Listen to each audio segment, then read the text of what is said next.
오늘 우리에게 주시는 하나님의 말씀 보겠습니다. 마태복음 4장 8절에서 10절까지의 말씀입니다. 마태복음 4장 8절에서 10절까지의 말씀. 우리 세 절의 말씀 우리 좀 같이 한 목소리로 우리 읽으실까요? 같이 읽겠습니다. 마귀가 또 그를 데리고 지극히 높은 산으로 가서 천하 만국과 그 영광을 보여 이르되 만일 내게 엎드려 경배하면 이 모든 것을 내게 주리라. 이에 예수께서 말씀하시되 사탄아 물러가라. 기록되었으되 주 너의 하나님께 경배하고 다만 그를 섬기라 하였느니라. 아멘. 아멘.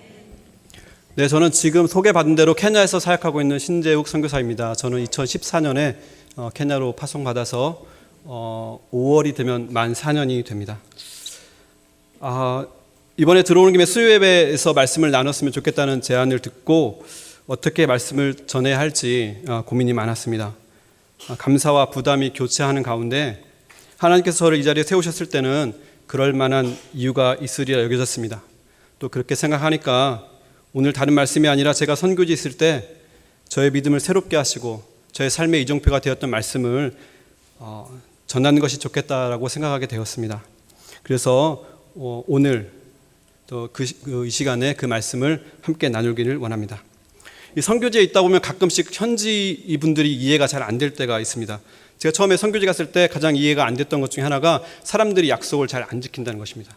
그리고 늦게 와도 늦게 온 것에 대해서 전혀 미안한 마음이 없고 언급조차 안 합니다.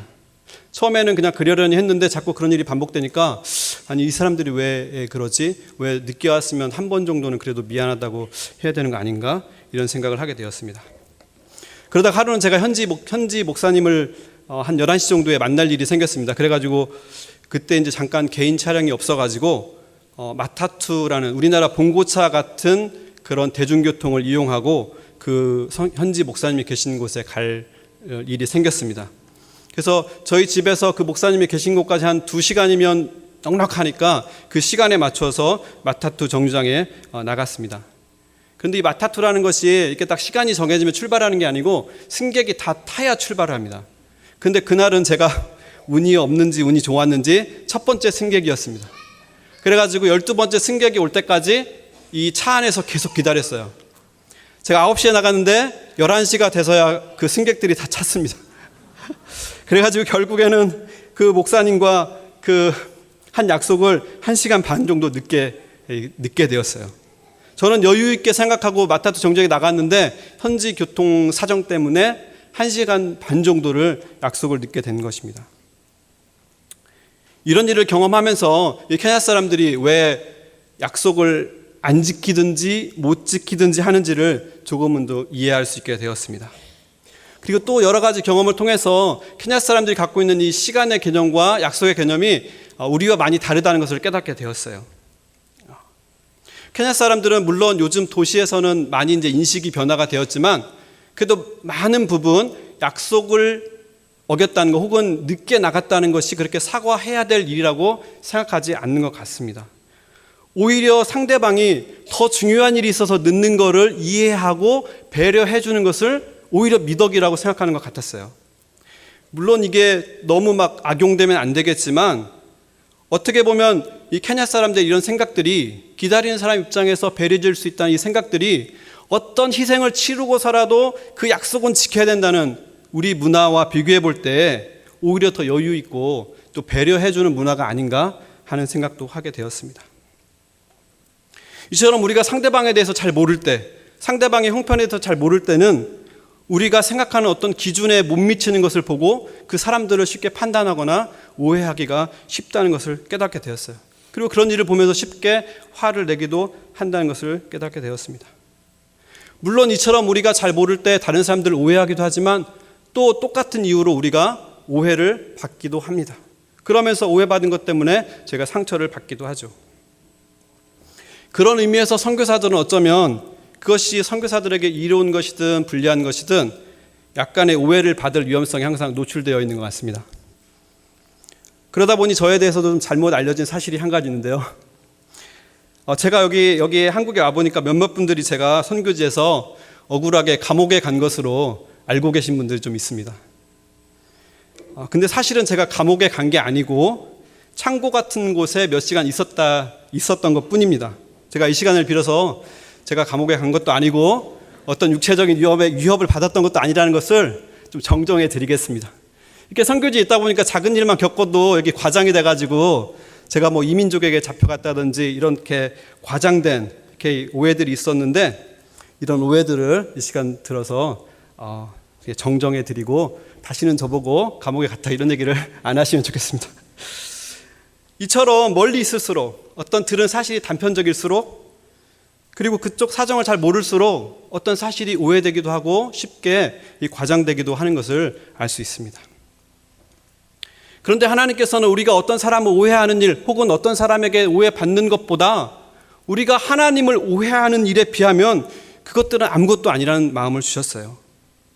왜냐하면 사람들끼리 오해는 풀을 기회도 있고, 혹시 이 땅에서 못 풀면 천국에 가서라도 풀 기회가 있을 것입니다.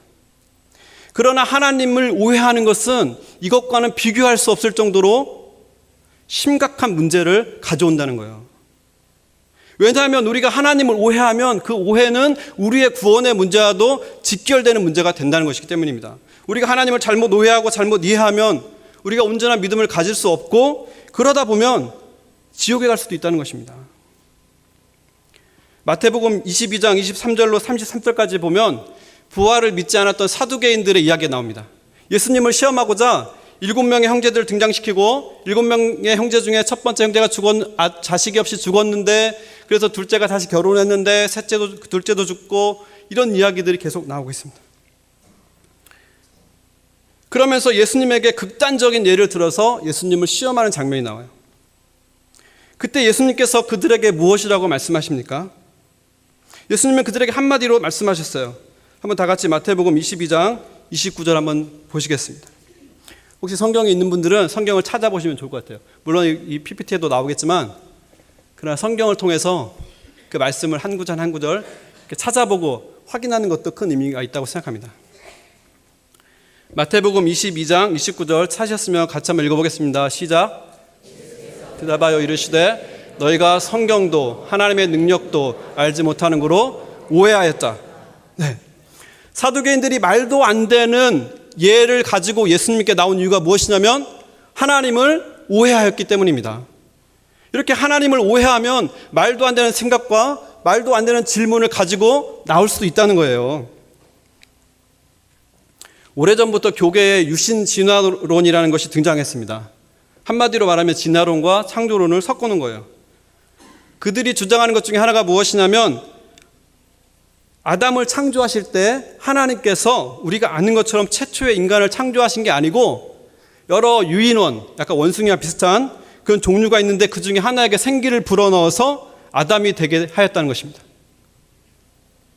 지금 있는 여러분들은 세상에 어떻게 그런 소리를 할 수 있어? 이런 표정으로 저를 보고 계시는데요. 이렇게 조금만 생각해봐도 말도 안 되는 이런 이야기들을 많은 기독교인들이 주장하고 있다는 거예요.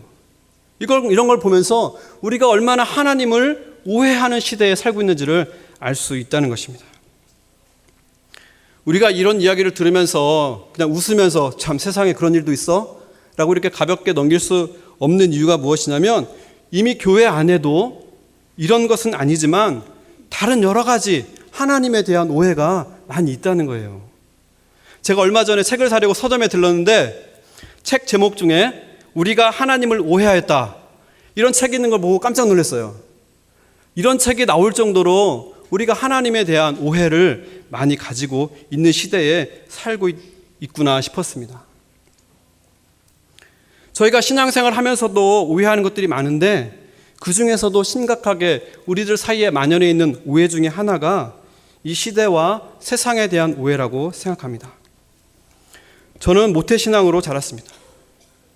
하지만 저는 오랫동안 교회 생활을 하였을 뿐 신앙생활은 하지 못했어요. 매주 일요일이 되면 교회를 다녔고, 그래서 친구들보다 더 높은 도덕적 잣대를 가지고 살았지만 나의 삶의 방식과 태도, 미래에 대한 비전, 이런 것들은 교회를 다니지 않는 친구들과 별 차이가 없었습니다. 저 역시도 자신의 안전과 성공, 행복을 추구하면서 살았습니다. 물론 교회를 다녔기 때문에 기도는 했지만 여전히 기도의 내용조차도 나의 안전과 성공, 행복을 비는 기도들이 대부분이었습니다. 예수님을 믿고 구원을 받아 천국에 가기로 되어 있으니까 이제 교회 생활에서 더 구할 것이 뭐가 있나? 천국에 가기 전까지 편안하게, 행복하게 그렇게 살면 되는 것 아닌가? 라고 생각을 하게 되었습니다.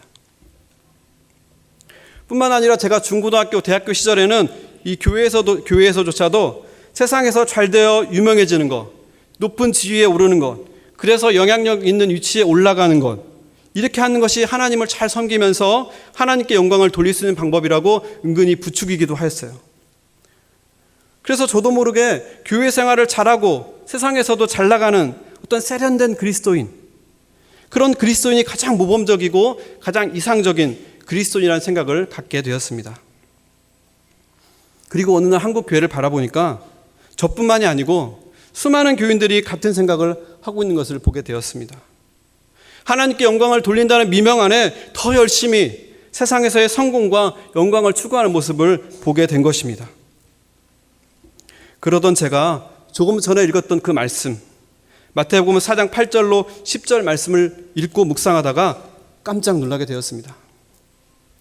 그리고 제게 남아있던 세상에서의 성공과 영광을 추구하는 마음을 버리게 되었습니다. 왜냐하면 저는 이 말씀을 통해서 제가 세상과 그 영광에 대하여 오해하고 있다는 것을 깨달았기 때문입니다. 오늘도 하나님께서 당신의 말씀을 통해서 우리의 마음과 이해의 눈을 여셔서 더 이상 세상의 영광을 구하지 않고 하나님 나라와 의를 위해 살아가는 저와 여러분이 되게 하시기를 간절히 소망합니다. 제가 이 말씀을 묵상하다가 놀란 것이 두 가지가 있습니다. 첫 번째는 마귀가 예수님을 시험할 때 천하 만국과 그 영광을 보여주었다는 것입니다. 그리고 그것을 자기가 예수님에게 줄 수도 있는 것처럼 그렇게 말하고 있다는 것입니다. 아니, 왜 마귀가 천하 만국과 그 영광을 보여주지? 더군다나 자기가 줄 수 있는 것처럼 그렇게 말하고 있지? 하는 의문이 들었습니다. 온 천하 만물은 하나님의 것인데 하나님께서 창조하셨고 하나님께서 그의 영원한 능력과 신성을 그 안에 두셨는데 어떻게 마귀가 그것도 하나님의 아들인 예수님 앞에서 이 천하 만국과 그 영광이 자기 것인 것처럼 굴고 있지? 그러면서 어떻게 그걸 예수님한테 내가 주겠다고 말할 수 있지? 하는 생각이 들었습니다. 사랑하는 성도 여러분, 이게 어떻게 가능하게 되었을까요? 이 구절과 평행 본문인 누가복음 4장 6절을 통해서 그 이유를 알 수가 있었습니다. 누가복음 4장 6절 한번 다 같이 찾아보시겠습니다.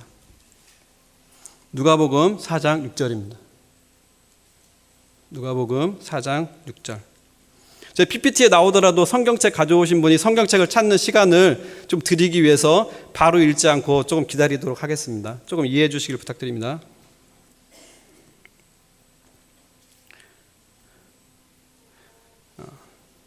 누가복음 4장 6절 다 같이 찾으셨으면 읽어보겠습니다. 시작. 이르되 이 모든 권위와 그 영광을 내가 내게 주리라. 이것은 내게 넘겨준 것이므로 내가 원하는 자에게 주노라.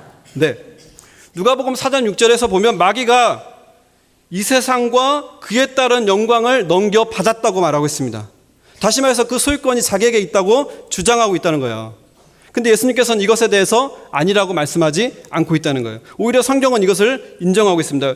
요한일서 5장 19절 한번 다 같이 찾아보겠습니다. 요한일서 5장 19절. 요한일서 5장 19절 말씀입니다.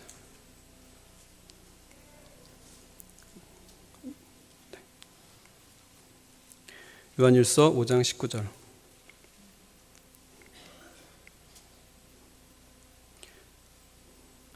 네, 다 찾았으면 같이 읽어보겠습니다. 시작.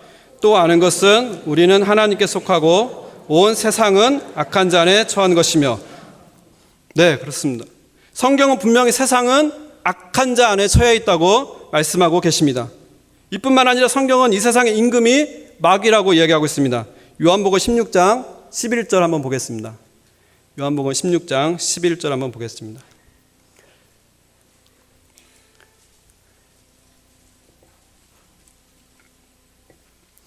요한복음 16장 11절.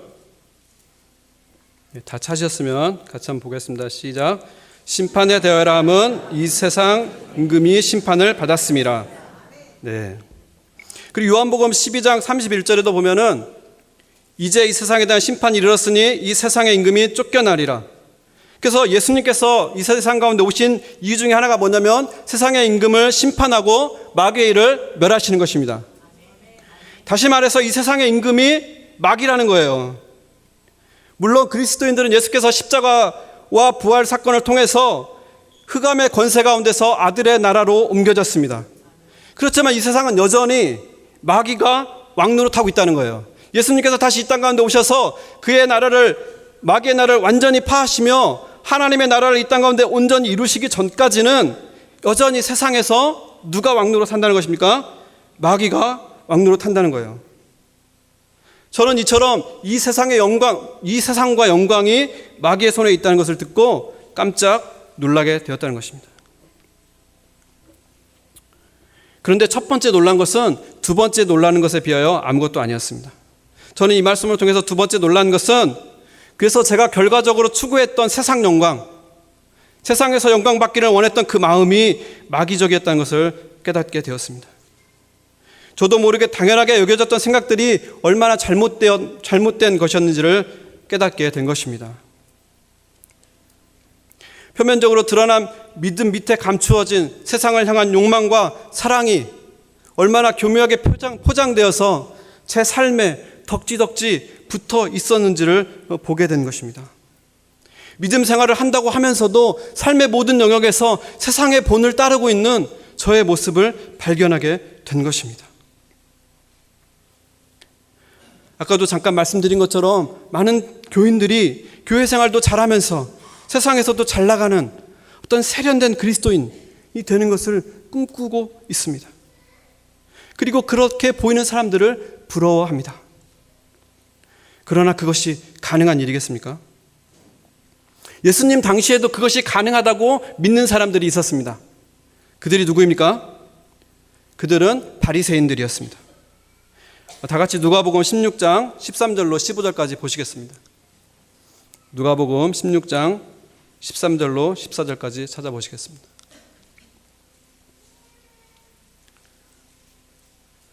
누가복음 16장 13절로 15절까지 보겠습니다.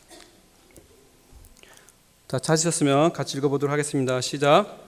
집 하인이 두 주인을 섬길 수 없나니 혹 이를 미워하고 저를 사랑하거나 혹 이를 중히 여기고 저를 경히 여길 것임이니라. 너희는 하나님과 재물을 겸하여 섬길 수 없느니라. 바리새인들은 돈을 좋아하는 자들이라. 이 모든 것을 듣고 비웃거늘 예수께서 이르시되 너희는 사람 앞에서 스스로 옳다 하는 자들이나 너희 마음을 하나님께서 아시나니 사람 중에 높임을 받은 그것은 하나님 앞에 미움을 받는 것이니라. 아멘. 네, 예수님께서는 분명하게 하나님과 세상을 겸하여 섬길 수 없다고 말씀하셨습니다. 이 둘을 동시에 취할 수 없다는 거예요. 그런데 바리새인들은 그것을 가능하다고 믿었습니다. 어쩌면 바리새인들은 그것이 하나님의 축복의 증거라고 생각할 수도 있었을 것입니다. 그래서 바리새인들은 예수님이 이렇게 말씀하실 때 예수님을 비웃은 것입니다. 우리는 비록 바리새인들처럼 예수님을 비웃진 않더라도 하나님과 세상을 동시에 가질 수 있다고 생각하고 있지는 않습니까? 마태복음 4장에서 마귀가 보여줬던 천하 만국과 그 영광을 쫓으며 살아가고 있지는 않습니까? 만약에 우리의 삶의 가치와 기준이 하나님께 있지 않고 여전히 외모와 학벌과 돈과 명예와 지위와 또는 쾌락과 행복과 인기에 있다면 이것은 우리가 하나님과 세상을 동시에 가질 수 있다고 믿고 있는 증거가 아니겠습니까? 저는 하나님께서 우리들 안에 다윗같이, 에스더같이, 다니엘같이, 요셉같이, 느헤미야같이 이런 분들을 세우신다는 것을 부인하는 것은 아닙니다. 오히려 하나님께서 오늘도 그와 같은 분들을 찾고 계시며 세상 가운데 우뚝 세워 가실 것입니다. 그런데 문제는 우리가 그분들의 지위를 탐하고 부러워할 뿐 그분들의 하나님에 대한 태도, 하나님에 대한 헌신은 따르지 않는다는 것이 문제입니다. 제가 은행에 근무할 때 어떤 할머니 한 분을 뵌 적이 있습니다. 그 할머니의 그 일과는 이렇습니다. 오전에는 자신이 큰 돈을 맡겨놓은 은행에 나오십니다. 그래가지고 몇 가지 소소한 입금도 하시고 타행 송금도 하시면서 직원들과 한담을 나누십니다. 그리고 오후에는 증권사에 다시 가십니다. 그래서 자신이 투자한 그 주식을 이렇게 둘러보면서 오늘 시황이 어땠는지 이렇게 살펴보고, 그리고 또 이제 가끔씩 그런 다른 금융기관에 가가지고 1년 미만짜리 이 상품 맡긴 것을 여기에다 넣으셨다가 다음엔 여기에다 넣으셨다가 이렇게 하시면서 이렇게 금융기관들을 이렇게 돌아다니시는 분들이 계셨습니다. 그분은 나이가 있으신데도 엄청 계산이 빨라가지고 몇 프로 그러면 이자가 탁 계산이 돼서 나오시는 그런 분이었습니다. 저는 그 할머니를 보면서 굉장히 부러워했습니다. 은퇴하고 살려면 저렇게는 살아야지. 저렇게 돈을 맡겨놓고 이 은행 가고 저 은행 가면서 저렇게 대우받으면서 살아야지. 정말 노년을 잘 보내시는구나 이렇게 생각했습니다. 그런데 지금 생각하면 그분을 부러워했던 제 자신이 굉장히 한심한 인생이었구나 하는 생각이 듭니다. 여러분, 정말 여러분도 돈이 많아서 만약에 노년에 은행과 증권사와 다른 금융기관을 왔다 갔다 하시면서 사신다면 정말 그 인생이 정말로 하나님께 사랑받는 그런 인생이 되겠습니까? 세상 사람들에게는 부러움을 받을 수 있을지는 몰라도 하나님께서는 싫어하시는 인생이 되지 않겠습니까? 세상 사람들은 부러워하면 지는 거라는 말을 많이 합니다. 그러나 오늘 읽은 성경 말씀은 분명하게 말씀하고 있습니다. 사람들이 부러워하는 건, 사람들이 좋다고 여기는 건 하나님이 싫어하는 것이다. 제가 이런 사실을 깨닫고 나니 제 자신을 돌아보게 되었습니다. 그리고 제가 얼마나 바리새인 같이 하나님을 믿는다고 하면서도 세상의 영광과 만족을 구하면서 살았는지를 보게 되었습니다. 예수님은 천하 만국과 그 영광을 가벼이 여기시고 버리셨는데 저는 그것을 열심히 주워 담으려고 했던 것입니다. 그러면서도 저 스스로는 여전히 하나님의 자녀라고 여기며 살았다는 것입니다. 그런데 문제는 제가 이런 사실을 깨닫고 나서도 세상을 추구하며 사는 일에서 돌이키기가 어려웠다는 것입니다. 왜 그렇겠습니까? 그것은 당연히 저의 마음속에 세상을 추구하는 마음이 깊이 자리 잡고 있었기 때문입니다. 세상 사람들이 부러워할 만한 조건을 갖추지 못한 사람은 세상을 추구하는 마음이 덜할 거라고 생각할 수도 있습니다. 선교사나 목사 같은 사역자가 되면 그렇지 않을 것이라고 생각할 수도 있습니다. 그러나 그렇지 않다는 것입니다. 우리가 그것을 어떻게 할 수 있습니까? 그것은 우리가 우리 자신에 대하여 그리고 다른 사람에 대하여 어떤 기준을 가지고 대하는지, 어떤 기준을 가지고 판단해 본지를 생각하면 알 수 있습니다. 야고보서의 말씀처럼 우리가 어떤 기준으로 어떤 사람은 존중하고 어떤 사람은 경시하는지 바라보면 알 수 있습니다. 그리고 그보다 더 정확하게는 자녀들에게 어떤 가치를 심어주고 있는지를 보면 더 정확하게 알 수 있습니다. 한국은 자녀 교육으로 몸살을 앓고 있습니다. 많은 부모님들이 이 중고생 자녀들은 공부를 해야 되기 때문에, 학원을 가야 되기 때문에 교회에 빠지는 것을 당연하게 생각합니다. 교회는 나중에 대학 가서 다니면 된다고 말합니다. 이렇게 말하는 거에는 믿음은 언제든지 가질 수 있지만 세상에서 성공하려면 다 때가 있다라고 생각하기 때문에 그렇게 행동하는 것입니다. 그러나 정말 그렇습니까? 제가 미국에 잠깐 있을 때 자녀 교육 때문에 미국에 오신 분들을 많이 만났습니다. 그리고 그분들 중에 많은 분들이 내가 자녀 교육 때문에 미국에 왔지만 결국 미국에서 자녀를 잃어버렸다고 탄식하는 분들을 많이 만났습니다. 그런데 요즘은 이런 탄식이 한국에서도 수도 없이 들려오고 있다는 거예요. 사랑하는 성도 여러분, 우리도 마찬가지고 자녀도 마찬가지고 믿음에 성공해야, 믿음에 먼저 성공해야 비로소 의미 있고 행복한 삶을 살 수 있다는 것을 믿으시길 바랍니다. 그렇다면 우리가 어떻게 이 마귀적인 세상 추구의 마음을 버릴 수 있겠습니까? 이에 대해 사도 바울은 로마서 12장 2절에서 이렇게 말씀하고 있습니다. 한번 찾아보시고 다 같이 읽도록 하겠습니다. 잠깐 같이 찾아서 읽겠습니다. 제가 이 성경을 찾도록 시간을 드린 이유는 혹시 나중에 시간이 지나고 제 설교가 다 잊혀지더라도 말씀은 남으니까 그 말씀을 보고 다시 한번 여러분의 마음을 하나님 앞에서 새롭게 하시기를 바라는 마음에서 기다리고 또 찾았을 때 같이 읽는 것입니다. 좀 이해를 해주시고 또 하나님께서 주시는 말씀이라고 믿어지면 이렇게 표시를 해놓고 이 끝나고 나서라도 말씀을 읽을 때 다시 한번 상기하시고 하나님 말씀 앞에 서는 기회를 갖기를 간절히 소망합니다. 로마서 12장 2절 타셨으면 다 같이 읽겠습니다. 시작. 너희는 이 세대를 본받지 말고 오직 마음을 새롭게 함으로 변화를 받아 하나님의 선하시고 기뻐하시고 온전하신 뜻이 무엇인지 분별하도록 하라. 아멘. 사도 바울은 로마서 12장 2절에서 이렇게 말씀하십니다. 오직 마음을 새롭게 함으로. 이 말씀을 보면서 오직이란 말이 먼저 눈에 들어왔습니다. 오직 마음을 새롭게 하라는 것입니다. 다시 말해서 마음을 새롭게 하지 않는다면 세상을 추구하는 일을 벌이는 것은 불가능하다는 것입니다. 우리의 어떤 노력을 통해서라도 그 마음을 버릴 수가 없다는 거예요. 오직 마음을 새롭게 함으로. 마음이 새로워지지 않으면 변화를 받을 수 없고, 변화를 받지 않으면 내가 아무리 하나님의 뜻을 따라 살고 싶어도 불가능하다는 것입니다. 근데 문제는 우리가 어떻게 마음을 새롭게 하느냐는 것입니다. 우리가 잘 알고 있는 말로 표현한다면 우리는 회개를 통해서 마음을 새롭게 할 수 있을 것입니다. 그리고 갈라디아서 2장 20절의 말씀을 빌려서 표현하자면 나는 죽고 이제는 예수님으로 산다 라는 진리를 믿고 고백할 때 마음을 새롭게 할 수 있을 것입니다. 그런데 저는 오늘 이 시간 이 동일한 말씀을 다른 말로 표현해 보고 싶습니다. 제가 이 문제를 놓고 고민할 때 하나님께서 한 줄기 빛같이 깨닫게 하신 말씀입니다. 그리고 저는 이 말씀을 통해서 분명한 답을 얻었습니다. 오늘 하나님께서 여러분의 마음 가운데도 동일하게 역사하시기를 간절히 소망합니다. 그것은 무엇이냐면 왕 대신 그리스도께 굴복하라는 것입니다. 다 같이 한번 따라해 주셨으면 좋겠습니다. 왕 대신 그리스도께 굴복하라.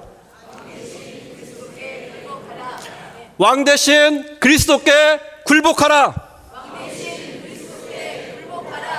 왕 대신 그리스도께 굴복하라. 다시 한번 크게 할 텐데요.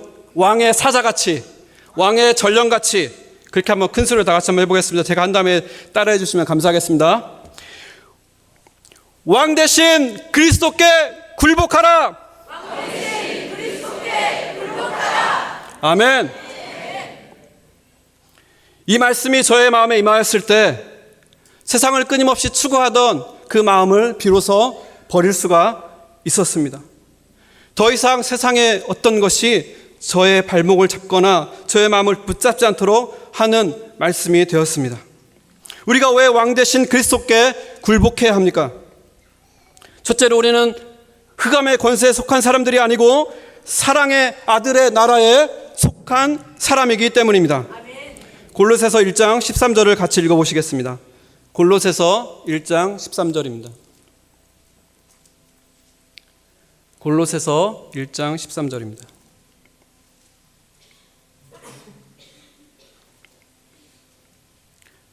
자, 같이 한번 읽어보겠습니다. 시작. 그가 우리를 흑암의 권세에서 건져내사 그의 사랑의 아들의 나라로 옮기셨으니. 아멘. 그렇습니다. 이제는 우리는 흑암의 권세에 있는 자들이 아니고 예수 그리스도의 보혈로 말미암아 흑암의 권세에서 건져져 그의 사랑의 아들의 나라로 옮겨졌다는 것입니다. 이제는 마귀의 권세에 굴복하는 자들이 아니고 마귀의 나라에 속한 자들이 아니고 하나님의 아들의 나라에 속해서 하나님의 통치에 굴복해야 하는 사람이 되었다는 것입니다.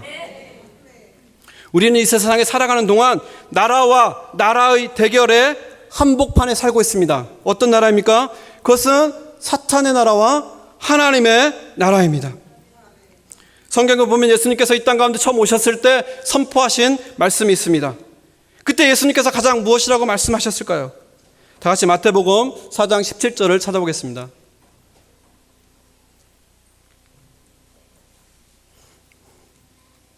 마태복음 4장 17절입니다.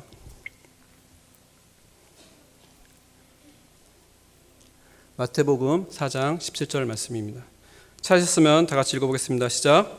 이때부터 예수께서 비로소 전파하여 이르시되 회개하라 천국이 가까이 왔느니라 하시더라. 아멘. 예수님께서 공생애를 시작하셨을 때 우리 가운데 주신 말씀이 무엇이냐면 회개하라 천국이 가까이 왔느니라. 하나님의 나라가 가까이 왔다는 것입니다. 여러분, 우리가 회개할 이유가 어디에 있습니까? 죄인이기 때문에 회개해야 되죠. 그러나 그것보다도 예수님께서 말씀하신 이유는 뭐냐면 하나님의 나라가 가까이 왔기 때문에 회개하라는 것입니다. 다른 말로 말하면 하나님 나라에 속하지 않은 자들, 흑암의 권세에 있는 자들, 사탄의 나라에 속해 있는 자들, 죄와 마귀의 통치 아래 있는 자들, 죄와 마귀 가운데 함께 멸망하고 싶지 않으면 속히 항복하고 하나님 나라의 통치에 굴복하고 하나님 나라로 옮겨오라는 것입니다. 그렇기 때문에 예수님께서 이 땅 가운데 공생애를 시작하실 때 회개하라 천국이 하나님의 나라가 가까이 왔다고 말씀하고 있는 것입니다. 사랑하는 성도 여러분, 우리가 믿고 회개한다는 것은 단순히 개인적으로 죄를 자각하고 예수님께서 우리 죄를 위하여 죽으셨다는 것을 받아들이는 개인의 차원의 문제만 있는 것이 아닙니다. 회개란 왕국과 왕국의 차원에서 하나님과 원수된 사탄의 왕국에 있던 우리가 하나님의 나라에 항복하고 하나님 나라에 들어가 하나님 나라의 통치에 굴복하는 것입니다.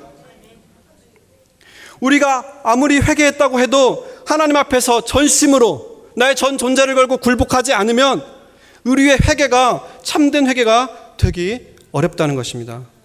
그래서 나도 모르게 여전히 하나님을 믿는다고 하지만 나의 마음속에서는 여전히 세상에 대한 추구가 있고 여전히 마귀의 유혹 아래서 세상을 추구하면서 살게 된다는 것입니다.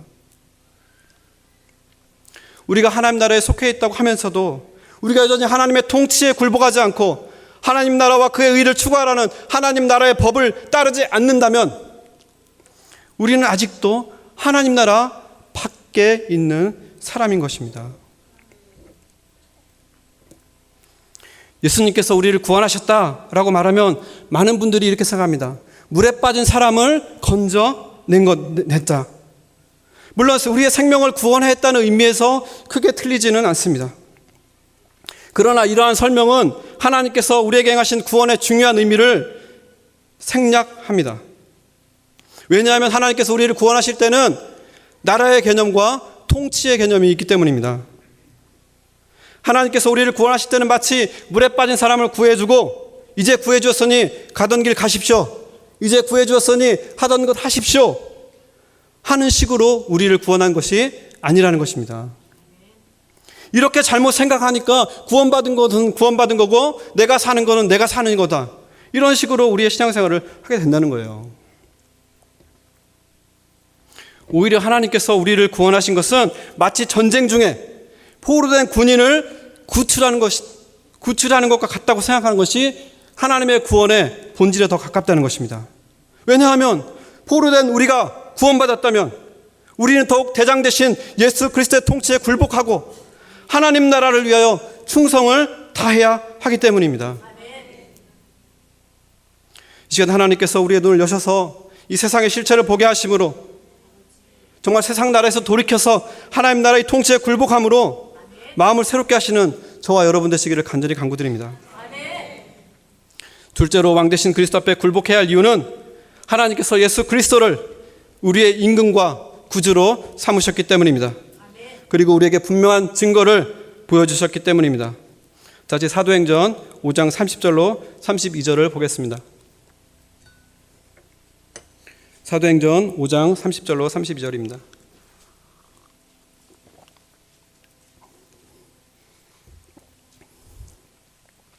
사도행전 5장 30절로 32절입니다.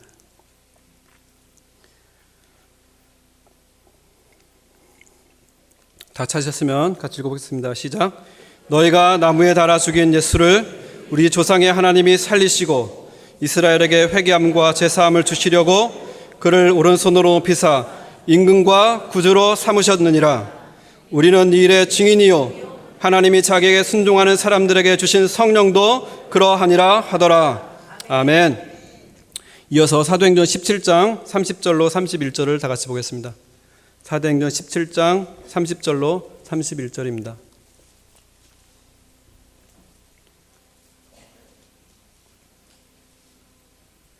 사도행전 17장 30절로 31절입니다. 다 같이 찾으셨으면 다 같이 읽어보겠습니다. 시작. 알지 못하던 시대에는 이제는 어디든지 사람에게 다 명하사 회개하라 하셨으니 이는 정하신 사람으로 하여금 천하를 공의로 심판할 날을 작정하시고 이에 그를 죽은 자 가운데서 다시 살리신 것으로 모든 사람에게 믿을 만한 증거를 주셨음이니라 하니라. 오늘 우리가 읽은 말씀처럼 하나님께서는 예수님을 죽은 자 가운데서 다시 살리심으로 예수 그리스도의 부활을 통하여서 모든 사람에게 믿을 만한 증거를 주시고 부활하신 예수님을 우리의 임금과 구주로 삼으신 것입니다.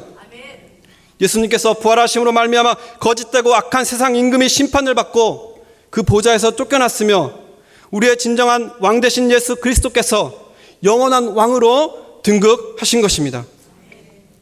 그뿐만 아니라 하나님께서는 부활하신 예수 그리스도를 높여서 천하 만물로 그 발 아래 굴복하게 하셨습니다. 빌립보서 2장 10절로 11절을 다 같이 찾아보겠습니다. 빌립보서 2장 10절로 11절입니다. 빌립보서 2장 10절로 11절입니다. 자, 찾으셨으면 같이 읽어보도록 하겠습니다. 시작. 하늘에 있는 자들과 땅에 있는 자들과 땅 아래에 있는 자들로 모든 무릎을 예수의 이름에 꿇게 하시고 모든 입으로 예수 그리스도를 주라 시인하여 하나님 아버지께 영광을 돌리게 하셨느니라. 아멘. 에베소서 1장 20절로 22절 한 번 더 찾아보겠습니다. 에베소서 1장 20절로 22절입니다.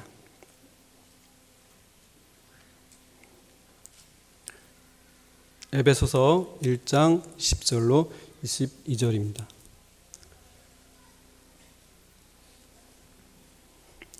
네. 다 찾으셨으면 같이 읽어보겠습니다. 시작. 그의 능력이 그리스도 안에서 역사하사 죽은 자들 가운데서 다시 살리시고 하늘에서 자기의 오른편에 앉히사 모든 통치와 권세와 능력과 주권과 이 세상뿐 아니라 오는 세상에 일컫는 모든 이름 위에 뛰어나게 하시고 또 만물을 그의 발 아래 복종하게 하시고 그를 만물 위의 교회의 머리로 삼으셨느니라. 아멘. 모든 무릎을 예수의 이름에 꿇게 하시고 만물을 그 발 아래 복종케 하셨습니다. 온 우주가 부활하신 예수 그리스도 앞에 엎드려 주로 고백하고 있다는 것입니다. 그런데 오직 하나, 인간만, 사람만 영원한 왕 되신 예수 그리스도 앞에서 굴복하기를 거절하고 여전히 그분을 대적하고 있습니다. 심지어 교인 중에서도 대놓고 대적하지는 못하더라도 예수님의 통치에 굴복하지 않고 여전히 자신의 뜻대로 마귀적인 세상을 여전히 기웃거리는 사람들이 있다는 것입니다. 사랑하는 성도 여러분, 우주 만물이 다 예수 그리스도 앞에 굴복하는데 세상 만물이 다 예수 그리스도 앞에 무릎을 꿇는데 도대체 우리가 무엇이라고 그리스도 앞에서 부활하신 그리스도 앞에서 우리의 임금과 구주가 되신 예수 앞에서 굴복하기를 주저할 수가 있겠습니까? 오히려 영원한 왕 되신 예수 그리스도 앞에 내가 무릎을 꿇는 것이 오히려 우리에게 큰 영광이 되는 것 아니겠습니까? 부활하신 예수님을 만난 사람, 부활하셔서 우리의 임금과 구주가 되신 예수님을 마음에 모신 사람은 기꺼이 기쁨으로 예수 그리스도 앞에 굴복하는 것입니다. 예수님을 버리고 떠났던 제자들도, 예수님을 부인했던 베드로도, 예수님을 무시했던 동생 야고보도, 그리고 교회를 핍박했던 사울도 부활하신 주님을 만나 예수 그리스도의 통치에 굴복하여 위대한 사도가 된 것입니다. 지금도 말씀을 통해서 많은 증인들을 통해서 그리고 성령께서 부활하신 예수님을 증거하고 있습니다. 또 지금 살아가신 예수님께서 직접 우리의 마음에 찾아오셔서 우리 마음 가운데서 일하고 계심으로 당신 스스로를 증언하고 계십니다. 부활하셔서 우리의 임금과 구주가 되신 예수 그리스도를 만나고 기꺼이 그분께 굴복함으로 마음을 새롭게 하셔서 하나님의 풍성한 은혜와 생명을 누리시는 여러분 되시기를 간절히 소망합니다. 마귀가 예수님께 천하 영광과 천하 만국과 영광을 보여줬을 때, 그리고 내가 저라면 이 모든 것을 주겠다고 했을 때 예수님은 무엇이라고 말씀하셨습니까? 그럴 수 없다. 오직 하나님만 경배한다. 오직 하나님만 섬길 것이다. 왜 그렇습니까? 하나님의 아들이니까 그럴 수 없는 것입니다. 그렇다면 우리도 마찬가지 아니겠습니까? 우리가 하나님의 자녀이고 하나님의 통치 아래 있다면 우리가 어떻게 세상이 좋다고 세상을 따라가며 우리가 어떻게 세상의 인정을 구하며 살아갈 수 있겠습니까?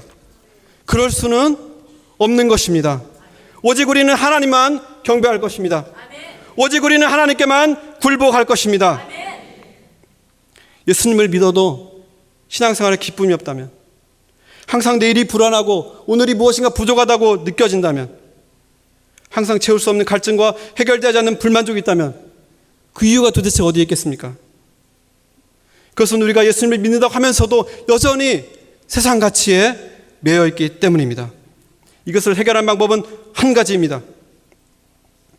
부활하셔서 나의 임금과 구주가 되신 예수님을 통해 하나님의 가치에 눈을 뜨고 마음으로 기꺼이 그분의 통치에 굴복함으로 하나님의 가치를 추구하며 사는 것입니다. 사랑하는 성도 여러분, 부활하신 예수님께 기꺼이 굴복함으로 하나님의 풍성한 생명을 누리시는 저와 여러분이 되시기를 간절히 간구드립니다. 아멘. 시간 우리가 다 같이 기도할 텐데요, 왕 대신 그리스도께 굴복하라 한번 외치고 기도해 보도록 하겠습니다. 첫 번째는 여러분의 심령을 향해서 외쳤으면 좋겠습니다. 여러분의 심령 가운데 아직까지도 예수 그리스도 앞에서 머뭇거리는 부분이 있다면 한번 여러분의 심령을 향해서 외쳐보도록 하겠습니다. 그 두 번째는 여러분을 둘러싸고 있는 환경에 외쳐봤으면 좋겠습니다. 여러분 환경이 아무리 어렵다 하더라도 왕 대신 그리스도께 굴복할 것을 믿으시길 바랍니다. 그 세 번째 외쳐올 때는 여러분이 갖고 있는 문제를 향해서 외치면 좋겠습니다. 부활하신 예수 그리스도께서는 세상의 왕일 뿐만 아니라 모든 문제를 깨뜨리시고 이기시는 해결하시는 해결자가 될 줄 믿습니다. 그래서 세 번 우리가 외칠 텐데요, 첫 번째는 여러분의 심령을 향하여, 두 번째는 여러분을 둘러싸고 있는 환경을 향하여, 세 번째는 여러분을 어렵게 하는 문제를 향하여 우리가 왕 대신 그리스도께 굴복하라 한번 외쳐보도록 하겠습니다.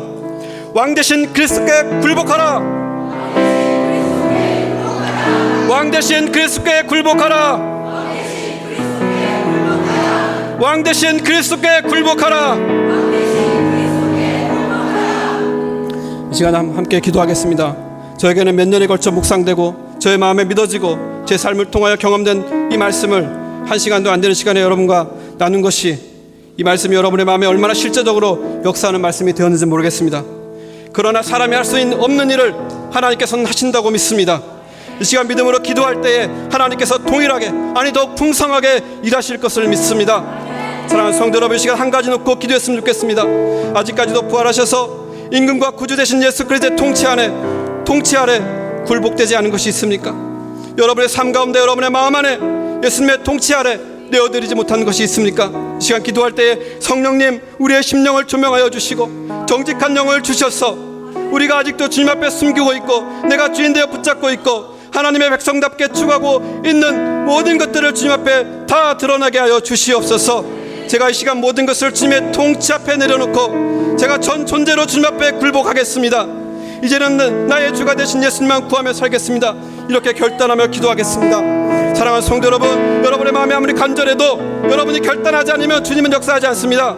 그러나 여러분 정말 하지 못할 것 같더라도 정말 결단하고 내어드릴 때 주님께서 은혜로 일하실 줄 믿습니다. 여러분 이 시간 기도할 때에, 여러분 정말 기도할 때에 말할 수 없는 간절함으로 여러분을 자꾸 부르시는 주님 앞에 결단을 드리며 기도하겠습니다. 그리고 또 더 갈망하시는 분들은 앞으로 나오셔서 정말 주님과 더 가까이 나가 기도하시기를 간절히 소망합니다. 시간 다 같이 주여 한번 부르시고 기도하겠습니다. 주여!